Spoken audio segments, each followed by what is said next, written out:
mendengarkan kebenaran firman Tuhan.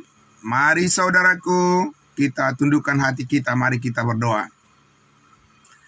Sungguh benar ya Bapa di surga, hati kami terbuka untuk setiap kebenaran firman yang Engkau singkapkan menjadi kekuatan baru dan sumber sukacita dan damai sejahtera kami. Di pagi hari ini ya Tuhan, terima kasih untuk setiap anak Tuhan yang sudah berkenan bergabung hadir dalam persekutuan ibadah pagi kami.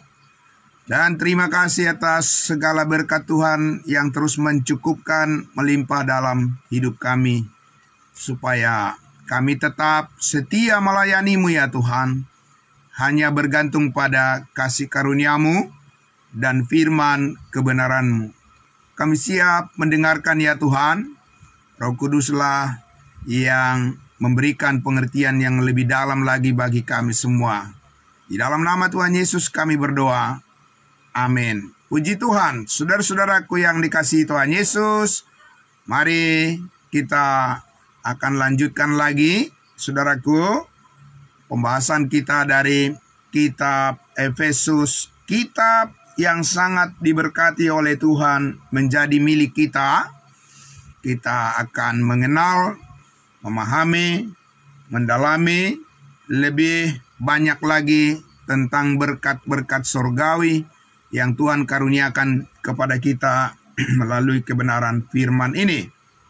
Saudaraku yang dikasihi Tuhan Yesus, kemarin saya sudah menyampaikan saudara-saudaraku kepada kita bahwa kerangka berpikir dalam kerangka platform berpikir tentang program Allah yang rahasia, inilah kita dapat memahami apa yang Paulus katakan kepada hamba Tuhan yang masih muda melayani pada waktu itu, tentunya kepada kita saat ini, ya, yaitu Timotius yang melayani di jemaat Efesus. Karena kita membahas tentang kitab Efesus, maka saudara-saudara kita akan lihat juga bagaimana pesan-pesan daripada Rasul kita, Rasul bangsa lain, Rasul Paulus kepada seorang hamba Tuhan yang masih muda waktu itu melayani di jemaat Efesus. Sekali lagi saudaraku, mari kita akan membuka Alkitab kita dari 2 Timotius pasal 1 untuk melihat penegasan daripada Rasul Paulus, penegasan firman Tuhan ya tentang bagaimana kita harus memperhatikan apa yang dikatakannya. Karena Rasul Pauluslah narasumber ya, menjadi pembicara, speakernya Tuhan untuk menyampaikan pesan-pesan Tuhan Yesus sesudah Yesus bangkit dan naik ke surga, untuk supaya diberitakan kepada kita bangsa-bangsa lain tentang kekayaan kasih karunia Allah yang surgawi ya, setelah bangsa Israel menolak dan meninggalkan Tuhan.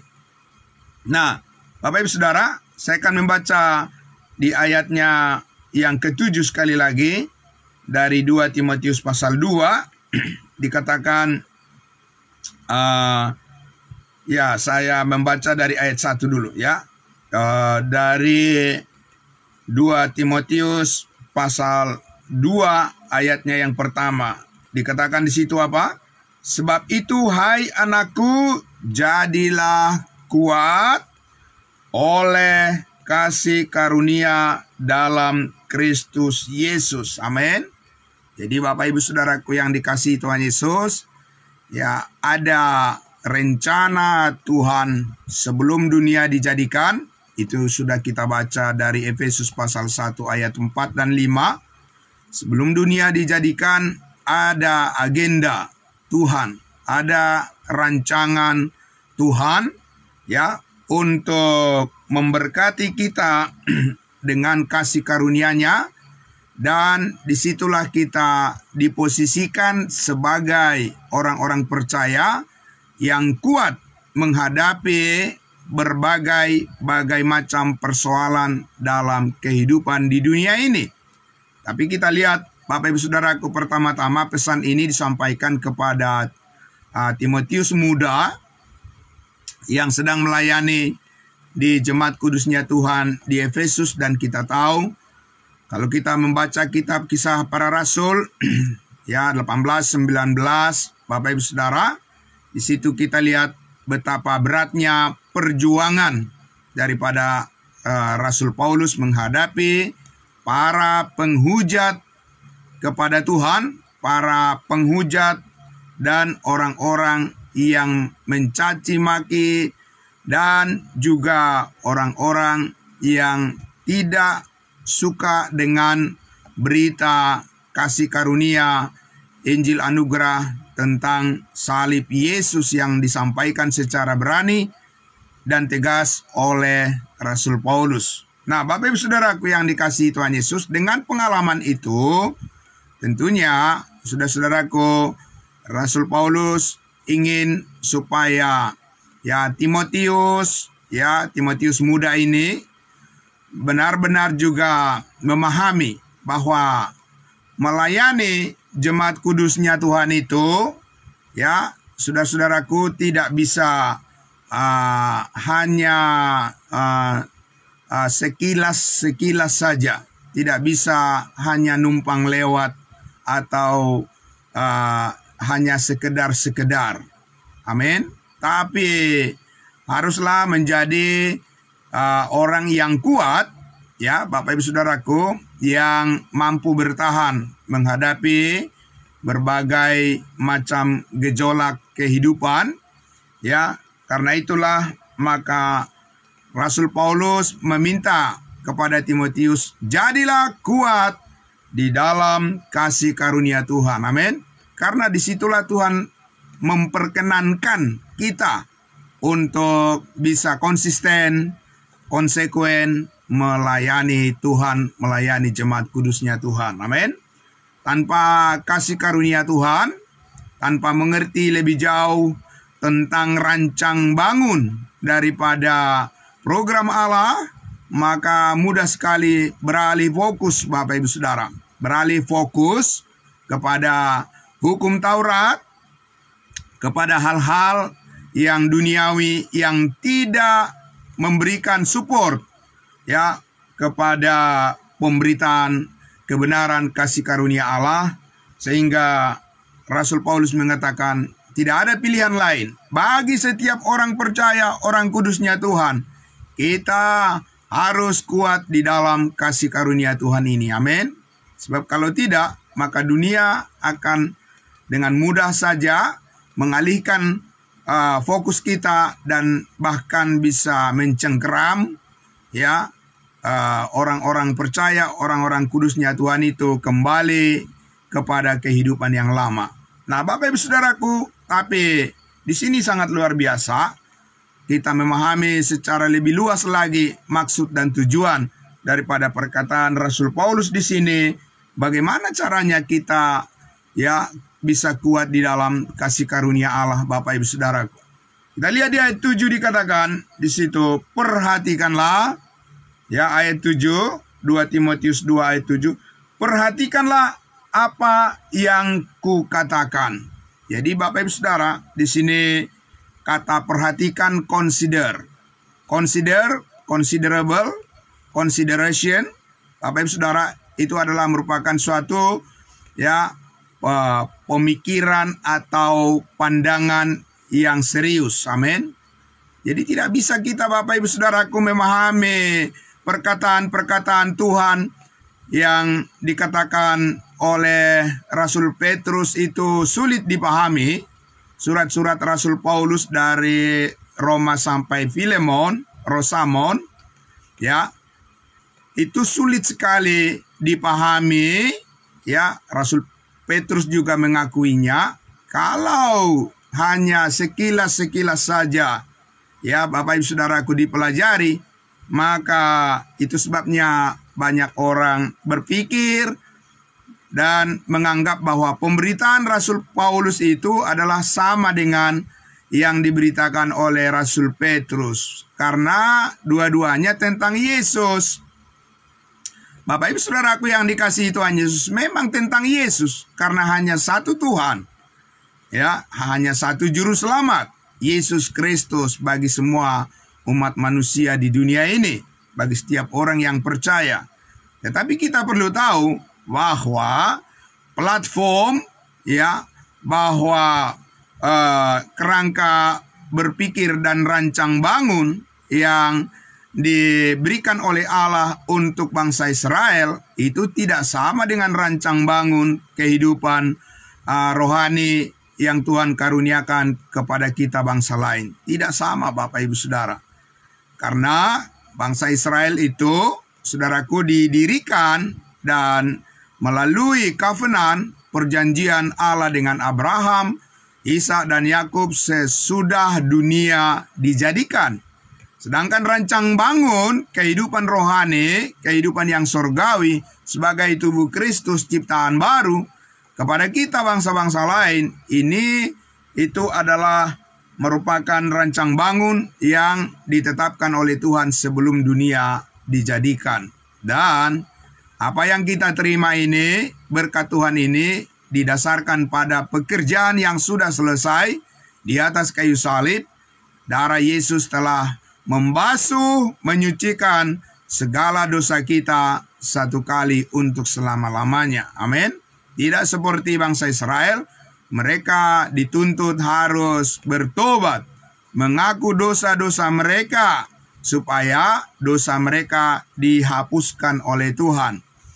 Ya, berbeda dengan kita mempercayai dasar keyakinan kita mengikut Yesus Kristus adalah kasih karunia-Nya yang sudah membebaskan kita dari kuasa dosa dan kuasa maut satu kali untuk selama-lamanya.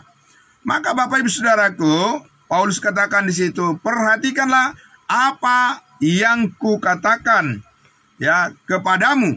Ya, Bapak Ibu Saudara, kalau kita lihat ketika bangsa Israel dipimpin oleh Musa, ya, keluar dari tanah Mesir dan mengadakan perjalanan menuju tanah Kanaan, tanah perjanjian, maka bangsa Israel harus memperhatikan sungguh-sungguh apa yang dikatakan oleh Musa. Bagaimana Musa menerima hukum Taurat dan bagaimana dijabarkan terus sampai kita tahu lebih dari 600 butir, ya, poin-poin penting, peraturan, perintah, ya, segala tatanan kehidupan bangsa Israel diatur oleh hukum Taurat. Dan orang Israel harus mendengarkan speaker, pembicaranya Tuhan, ya, juru bicaranya Tuhan, yaitu Musa, supaya mereka bisa mengerti apa kehendak Tuhan bagi mereka.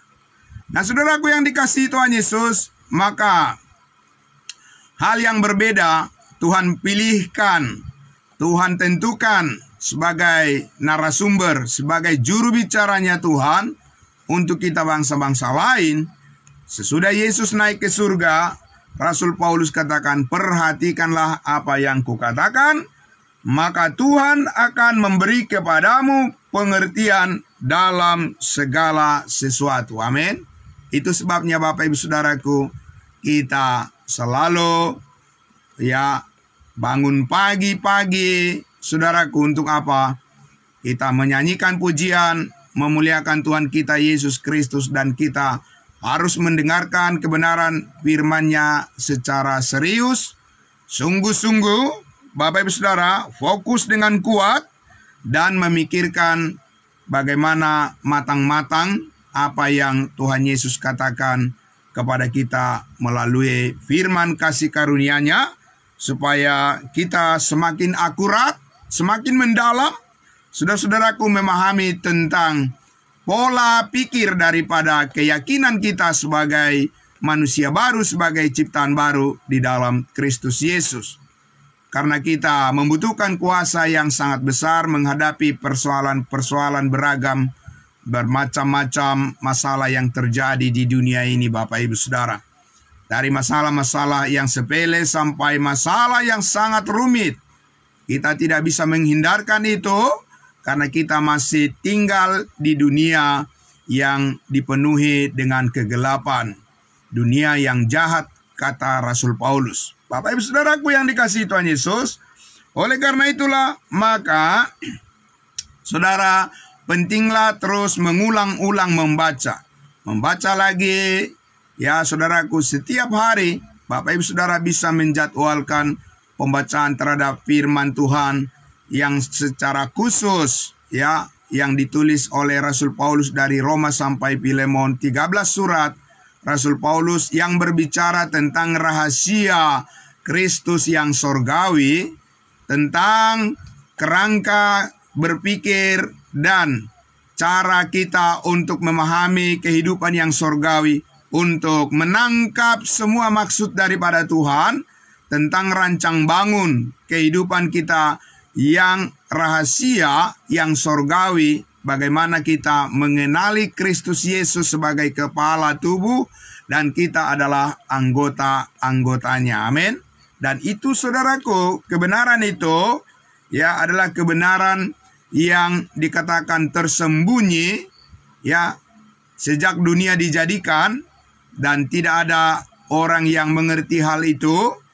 Oleh karena ketika Tuhan Yesus, ketika Allah memikirkan tentang bangsanya yang kudus, bangsa Israel, semua perkataan Tuhan, semua janji Tuhan, semua perintah-perintah Tuhan adalah berkaitan dengan rencana rancang bangun program Tuhan untuk kerajaan sorga di bumi ini melalui umatnya bangsa Israel.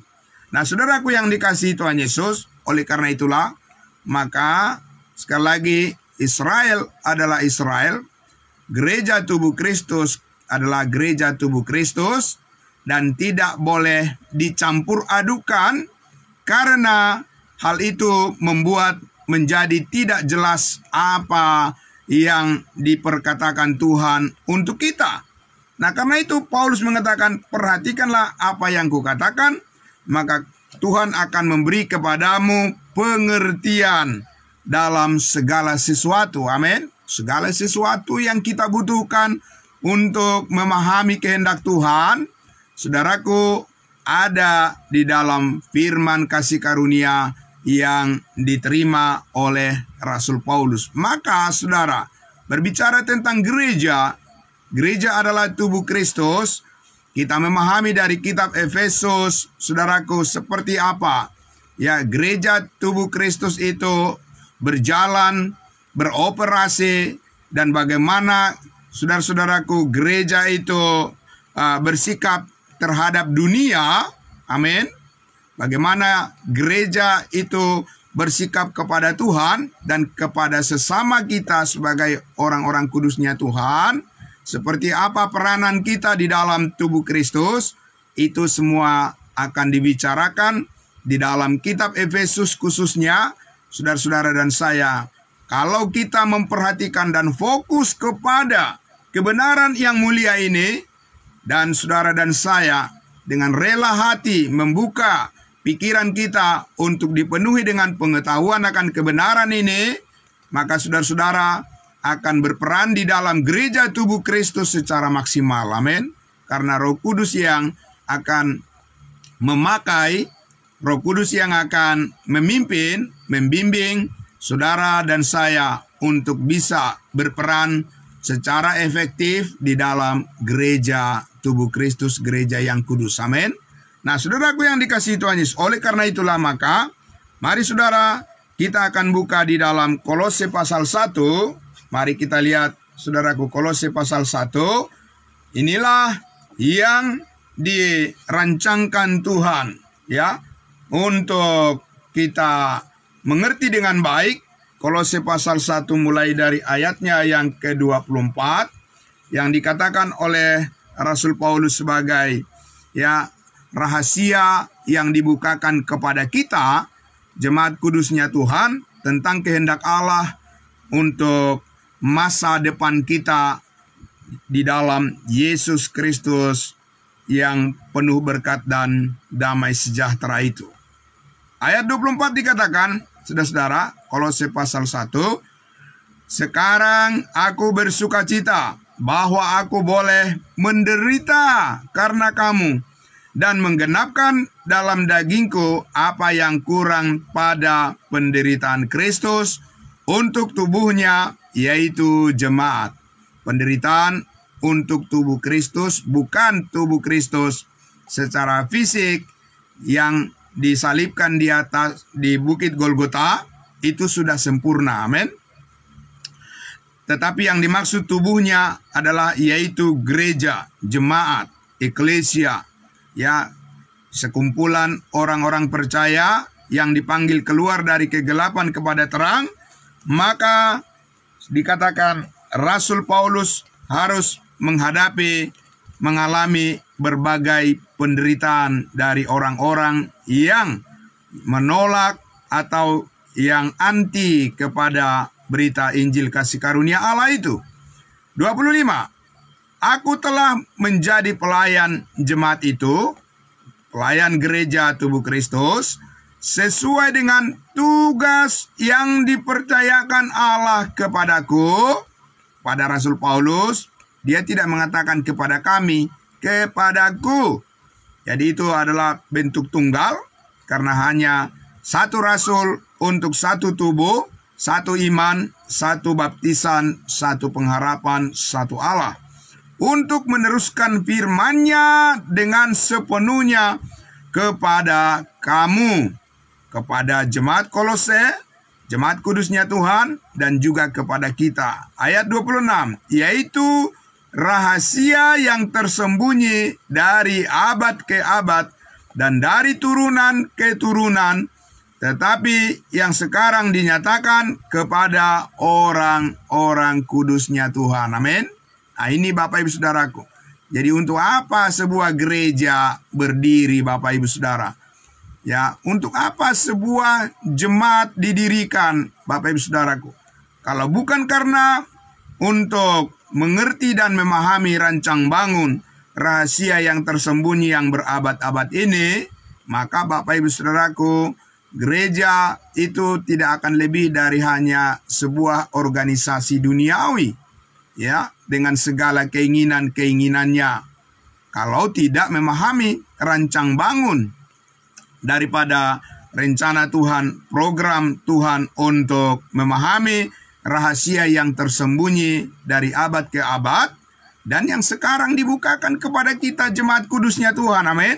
Jelas di situ tidak dikatakan, tetapi yang sekarang dinyatakan kepada orang-orang berdosa. Tidak ada orang berdosa yang memahami rancang bangun tentang rencana Allah untuk membentuk jemaat tubuh Kristus, Bapak Ibu Saudara. Hanya orang-orang kudus yang memahami pemberitaan tentang kasih karunia-Nya, Yesus mati hapus segala dosa dan menguduskan setiap orang yang percaya sekali untuk selama-lamanya. Nah, karena itulah Bapak Ibu Saudara, keberadaan saudara dan saya di dalam gereja tubuh Kristus sangatlah penting di hadapan Tuhan. Amin.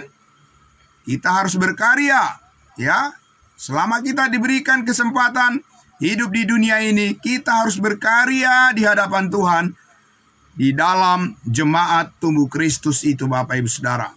Ya, Allah ingin memfungsikan, ya, kehidupan kita secara maksimal. Kehidupan kita yang baru, yang sudah ditebus oleh darah Kristus.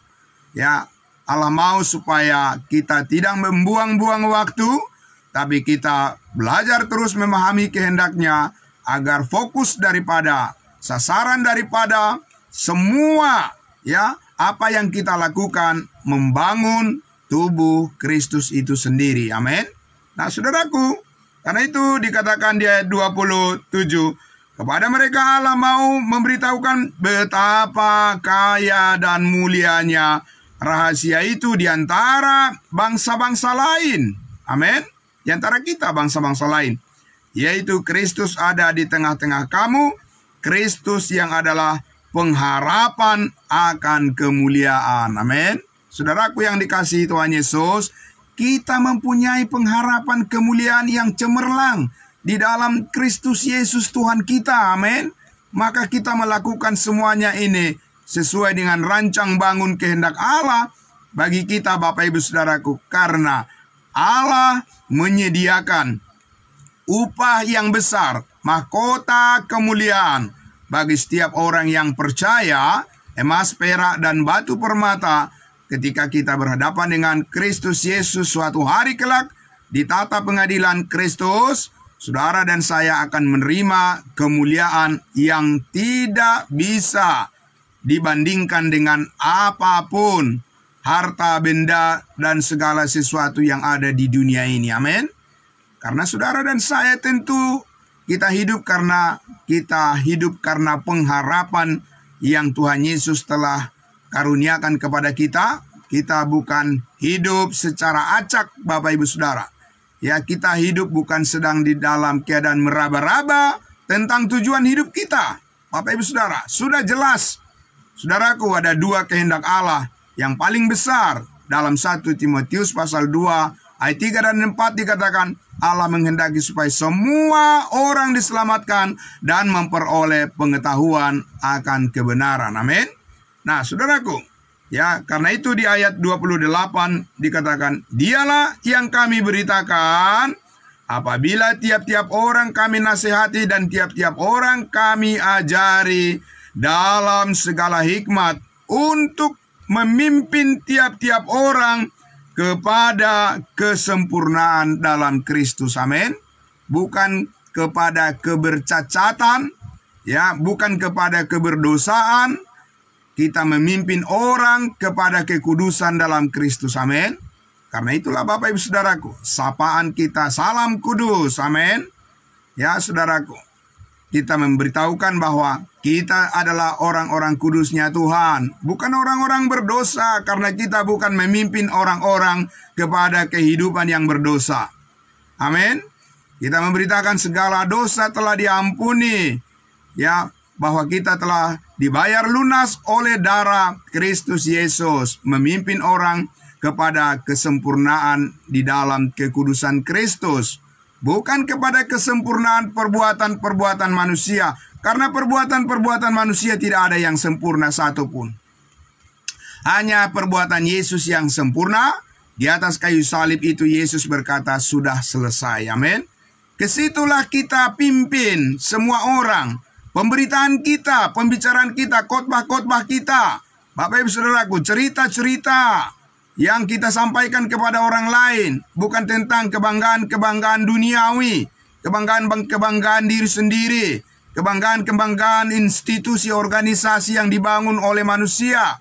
Bapak Ibu Saudaraku, bukan ke situ arah daripada pengajaran kita. Amin.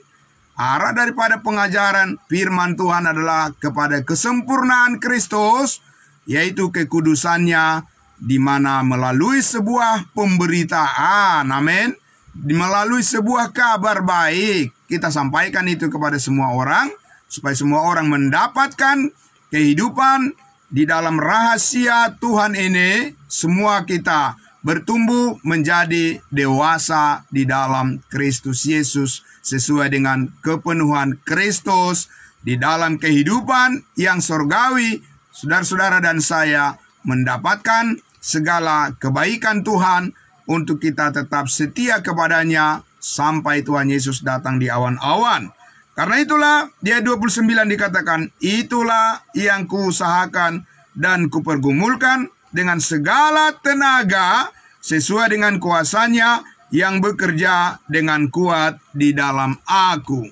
Bukan hanya di dalam Paulus lagi, tapi di dalam diri kita semua, orang-orang kudusnya Tuhan, sebab kita telah dimeteraikan dengan Roh Kudus sebagai sumber daripada kekuatan Allah untuk kita bekerja keras, Bapak Ibu Saudaraku, tanpa hentinya.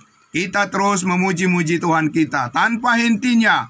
Kita terus memberitakan kabar baik, anugerah kasih karunia salib Yesus Kristus menjadi berkat keselamatan kepada semua orang yang percaya pasti diselamatkan, dan semua orang yang percaya itu telah dimeteraikan dengan Roh Kudus untuk menjadikan dia bagian dari anggota tubuh Kristus yang tidak bisa dipisahkan lagi untuk selama-lamanya. Amin.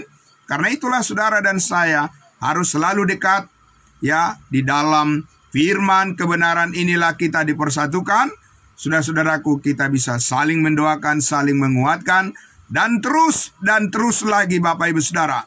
Semangat kita harus bernyala-nyala untuk melayani Tuhan Yesus yang begitu setia, ya, memberikan kepada kita harapan kemuliaan yang tidak bisa kita usahakan sendiri. Amin.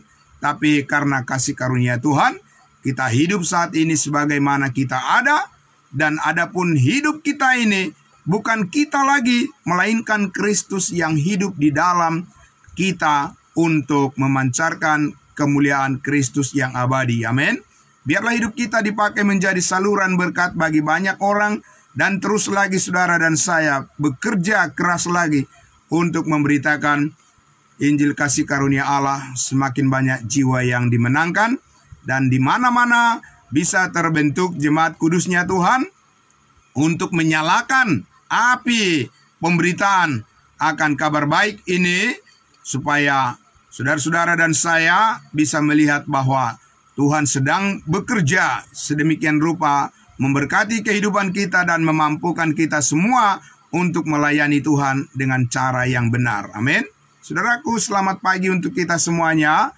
Terima kasih atas kesetiaan Tuhan yang bekerja melalui setiap pribadi kita. Kita berkarya bersama-sama, saudaraku, untuk saling menopang, saling mendukung, saling mendoakan.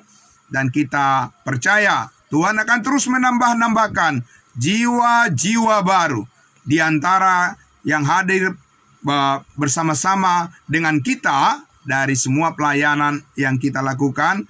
Biarlah semuanya itu menjadi hormat dan kemuliaan bagi nama Tuhan Yesus saja. Amin. Mari kita berdoa.